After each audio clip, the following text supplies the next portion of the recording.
हमारे जीवन काल में कैसा सिग्नल आपको क्या लगता है कि क्या हो सकता है, संभवतः हो सकता है, जहां साइंटिफिक कम्युनिटी को विश्वास हो जाए कि बाहर एलियन सिविलाइजेशंस हैं।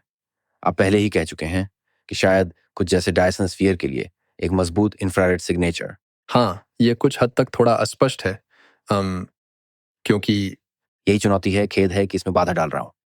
जब आपका दिमाग कहेगा, एक वैज्ञानिक के रूप में वो कहेगा, मुझे पता है कि यह अस्पष्ट है लेकिन यह वास्तव में अजीब है। हाँ, मुझे लगता है मैं कुछ ऐसे कल्पना कर सकता हूं जैसे एक प्राइम नंबर सीक्वेंस या मैथमेटिकल सीक्वेंस, जैसे फिबोनाची सीरीज कुछ प्रसारित हो रहा है मैथमेटिकली। मैथमेटिकली ये प्रूव्ड है कि यह फिजिकल फिनोमिनन नहीं है। हाँ, प्राइम नंबर्स एक बहुत अच्छा एग्जाम्पल है, क्योंकि कोई नेचुरल फिनोमिनन नहीं है जो प्राइम नंबर सीक्वेंसेस क्रिएट करता हो। ये बस एक एब्स्ट्रैक्ट मैथमेटिकल कॉन्सेप्ट लगता है, जितना मुझे पता है। तो अगर हमें ऐसे रेडियो ब्लिप्स की सीरीज मिली जो उस सीक्वेंस को फॉलो कर रही हो, तो मेरे लिए ये बहुत क्लियर होता। या फिर कार्ल सगन ने यह सजेस्ट किया था कि पाई को इस तरह एनकोड किया जा सकता है, या आप हाइड्रोजन लाइन को पाई से मल्टीप्लाई करके भी यूज कर सकते हैं, जैसे यूनिवर्स की कोई बहुत स्पेसिफिक फ्रीक्वेंसी जैसे हाइड्रोजन लाइन, लेकिन उसे एक एब्स्ट्रैक्ट मैथमेटिकल कांस्टेंट से मल्टीप्लाई किया जाए, जो यह स्ट्रांगली इंप्लाई करता है कि इसके पीछे कोई है जो इसे ऑपरेट कर रहा है। ये किस फिनोमिनन में स्टोर्ड है? माफ करना। उस केस में मैं रेडियो वेव के बारे में सोच रहा था, लेकिन इन्फॉर्मेशन मतलब हमने इस आइडिया के साथ थोड़ा खेला था। मैंने अपने चैनल पर हाइपोथेटिकल सिविलाइजेशन के बारे में एक वीडियो किया था, लेकिन एक मज़ेदार तरीके से। मैं इस बातचीत को थोड़ा टाइम की दिशा में ले जाना चाहता हूँ। वो ये है कि सिर्फ अब हमारे आसपास जीवन और बुद्धिमत्ता को ढूंढने के बजाय हम अतीत और भविष्य में भी देख सकते हैं, या कुछ हद तक भविष्य के साथ संवाद कर सकते हैं।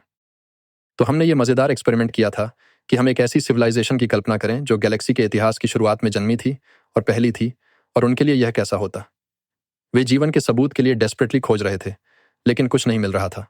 तो उन्होंने तय किया कि वे भविष्य की सिविलाइजेशंस के लिए कुछ ऐसा छोड़ जाएं जिससे वे अपने बारे में बता सकें। लेकिन जाहिर है एक रेडियो सिग्नेचर वहां काम नहीं करेगा, क्योंकि इसे पावर सोर्स की आवश्यकता होती है, और वह एक मशीनरी का टुकड़ा है। यह अंततः टूट जाएगा। अरबों साल के समय के लिए इसे बनाए रखना मुश्किल होगा। तो आप कुछ ऐसा चाहते थे जो थोड़ा पैसिव हो, जिसे एनर्जी सोर्स की आवश्यकता ना हो लेकिन किसी तरह से जानकारी ट्रांसमिट कर सके। और सच में यह सोचना बहुत ही मुश्किल है कि ऐसा क्या हो सकता है जो इन क्राइटेरिया को पूरा करे।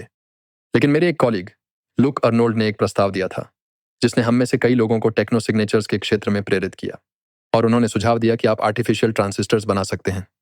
मतलब आप ऐसे मटेरियल शीट्स बना सकते हैं जो तारे के सामने ट्रांसलेट करती हों। शायद पहले एक पतली शीट पास होती है, फिर 2, फिर 3, फिर 5, फिर 7, ताकि आप प्राइम नंबर सीक्वेंस को फॉलो कर सकें। तो इससे एक स्पष्ट संकेत मिलता कि किसी ने इन्हें बनाया था, लेकिन इन्हें किसी एनर्जी सोर्स की जरूरत नहीं होती, क्योंकि ये सिर्फ मटेरियल की शीट्स होती हैं जो तारे की कक्षा में घूम रही होती हैं। वे आखिरकार माइक्रोमीटियोराइट्स से डिग्रेड हो जाएंगी और शायद उनकी ऑर्बिट्स डिस्टेबलाइज हो जाएंगी, लेकिन उनकी लाइफ टाइम्स किसी भी बैटरी या मैकेनिकल इलेक्ट्रॉनिक सिस्टम की लाइफ टाइम से कहीं ज्यादा होनी चाहिए, जिसे हम बिना किसी एडवांस टेक्नोलॉजी के बना सकें। तो आप इसे आगे बढ़ाते हुए ये सोच सकते हैं कि आप सिर्फ प्राइम नंबर सीक्वेंस ही नहीं, बल्कि शायद इस बहुत ही कॉम्प्लेक्स लाइट कर्व के स्पेशल पैटर्न में भी ज्यादा और ज्यादा जानकारी एनकोड कर सकते हैं। आप 2D शेप्स और उन ऑकल्टेशंस के तरीके के जरिए इसे कर सकते हैं, और शायद आप इसमें संदेश और बेहद गहरी जानकारी भी एनकोड कर सकते हैं, और आप इसे एक लोअर लेयर ऑफ इंफॉर्मेशन के रूप में भी इमेजिन कर सकते हैं, जो सिर्फ प्राइम नंबर सीक्वेंस हो। लेकिन अगर आप ध्यान से देखें तो आप उसमें छोटे डाइवर्ट्स देख सकते हैं, जो डीपर लेयर ऑफ इंफॉर्मेशन को एक्सट्रैक्ट करने के लिए होते हैं। तो मेरे लिए ऐसा कुछ काफ़ी आकर्षक होगा। जब तक कि यह सिर्फ एक धोखा नहीं है, तब तक ये सिविलाइजेशन के लिए एक काफ़ी मजबूत एविडेंस होगा, और इससे ये भी समझ में आएगा कि कितना एडवांस साइंस है। और असल में जो मेथड्स अब एस्ट्रोनॉमी में इस्तेमाल हो रहे हैं, वो ऐसे सिग्नल्स को ज्यादा बेहतर डिटेक्ट करने की दिशा में बढ़ रहे हैं। हाँ, कुछ हद तक ये बस स्पेस में बिगर एपर्चर बनाने जैसा है। जितना बड़ा टेलीस्कोप, उतनी ही बेहतर क्षमता होती है उन बारीक सिग्नल्स को पहचानने की। क्या आपको लगता है कि वर्तमान वैज्ञानिक समुदाय, और ये एक अजीब सवाल है, लेकिन जो ऑब्जर्वेशंस अब हो रही हैं, क्या वो तैयार हैं एक प्राइम नंबर सीक्वेंस के लिए? यानी अगर हम current method, transit timing variation method का इस्तेमाल कर रहे हैं, तो क्या आप तैयार हैं? क्या आपके पास प्राइम नंबर सीक्वेंस को डिटेक्ट करने के लिए टूल्स हैं? हाँ, बिल्कुल। मतलब केपलर ने 2 लाख सितारों को मॉनिटर किया, और उसने इन्हें लगातार मॉनिटर किया, हर 30 मिनट में एक तस्वीर ली, और उनकी ब्राइटनेस मेजर की, और इसने 4 साल 6 महीने तक ऐसा किया, तो आपके पास पहले से ही एक एग्जिस्टिंग कैटलॉग है और टेस्ला अभी भी इसे कर रहा है एक और मिशन पर। लोग सच में इन लाइट कर्व्स को ऑटोमेटेड मशीन लर्निंग टेक्निक्स के साथ स्कैन कर रहे हैं। हमारी अपनी टीम ने भी कुछ टेक्निक्स विकसित की हैं जो अजीब व्यवहार को ढूंढ सकती हैं। उदाहरण के लिए, हमने एक कोड लिखा था जिसे हम वियर्ड डिटेक्टर कहते हैं, जो कि आप जानते हैं सबसे जेनेरिक तरीका था।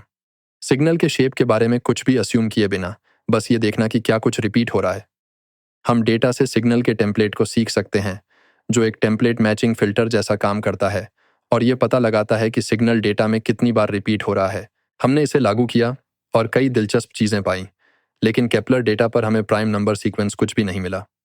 ये 2 लाख तारे थे, जो कि काफ़ी लगते हैं, लेकिन मिल्की वे के 200 बिलियन तारों के मुकाबले ये बस सरफेस को छूने जैसा है और बहुत कम संख्या में तारे दिखते हैं। इसलिए एक प्राइम नंबर सीक्वेंस से कहीं ज्यादा जनरलाइजेबल कुछ हो सकता है। यह अंततः एक ऐसे सिग्नल की बात है जिसे कंप्रेस करना बहुत मुश्किल है।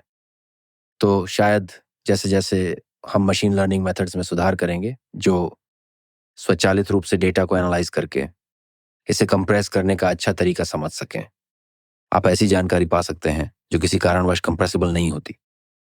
लेकिन फिर अपन इसको देखें तो कंप्रेशन सच में एक बॉटमलेस पिट है, क्योंकि असल में यही तो इंटेलिजेंस है, इंफॉर्मेशन को कंप्रेस करना। हाँ, और कुछ हद तक जितना आप अपने सिग्नल को कंप्रेस करेंगे उतने ही ज़्यादा असम्पशंस की ज़रूरत होगी। जितने ज़्यादा असम्पशंस डिकोडर की तरफ से आ जाएंगे उन्हें उतना ही ज़्यादा स्किल्ड होना पड़ेगा।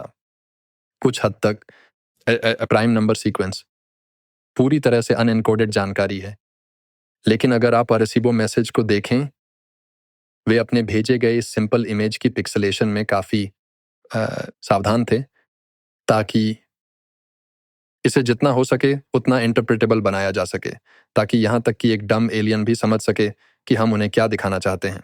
हाँ, क्योंकि हम जब अपने मैसेजेस को डिज़ाइन करते हैं तो कई तरह की परंपराएं और नियम होते हैं जिन्हें हम मान लेते हैं।